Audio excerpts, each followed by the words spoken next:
Once upon a time, in a land of great wealth and beauty, there lived a king who had everything a ruler could wish for: riches, loyal ministers, and a kingdom full of hard-working people. But there was one thing the king lacked: the will to act. Every day followed the same pattern. He would feast on the finest foods, lounge in his grand chambers, and sleep for hours without concern for the world beyond the palace walls.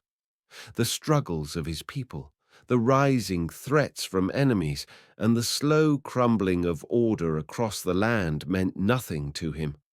His only focus was his next meal and his next nap.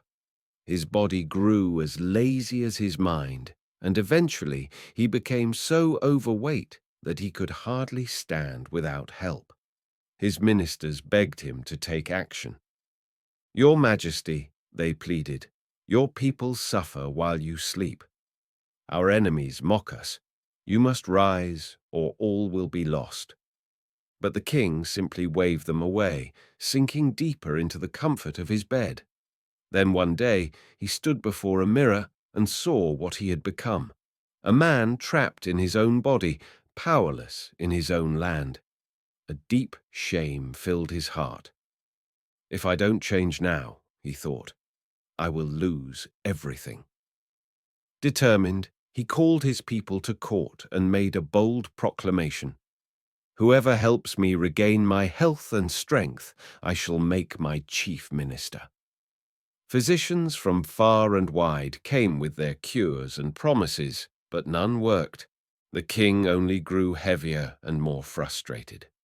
Just as hope began to fade, an old sage appeared. "I can help you," the sage said, "but only if you visit me at my hut." The king laughed bitterly. "Visit you? I can barely leave my bed." But something in the sage's calm eyes stirred hope within him. So, with great effort and leaning on his guards, the king made the painful journey to the sage's hut. Each day he arrived, only to hear, "The sage is away. Come back tomorrow." Day after day the routine repeated, and though the king was angry, he continued.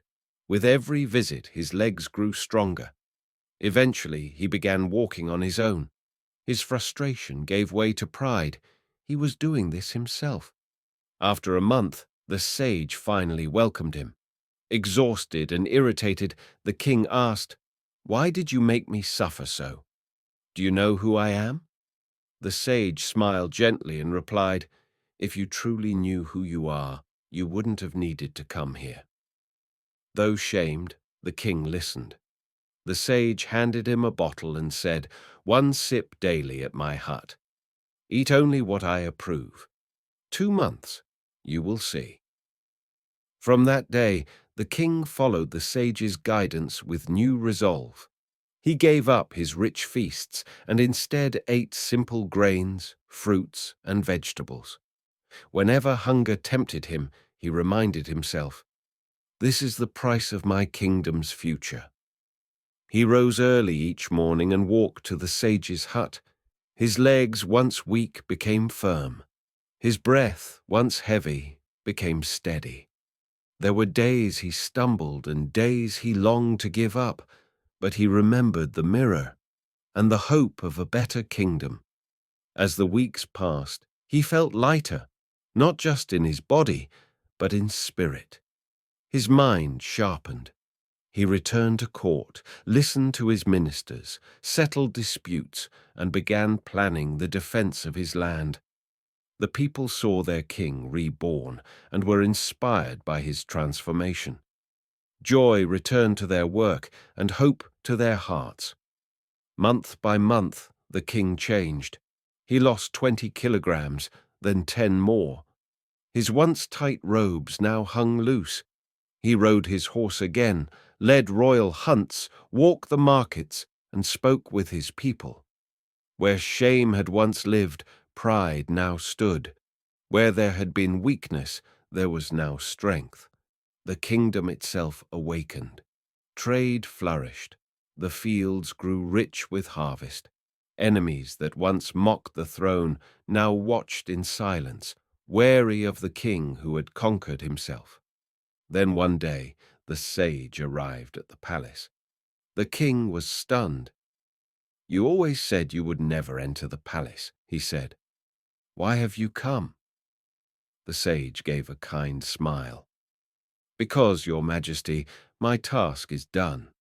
If I had not asked you to visit me, would you have ever risen from your bed? Would you have taken that first painful step? The herbal water was never the true cure. The cure was in your effort, your sweat, your sacrifice. You changed not by magic, but through your own hard work. I only showed you the path. You walked it." The court fell silent. The king bowed his head, tears glistening in his eyes.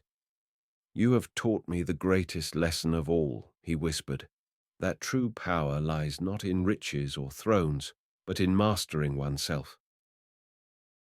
Moral of the story: change begins with effort. No magic, no shortcuts, no easy cures, only the courage to act, the discipline to stay the course, and the strength to master oneself.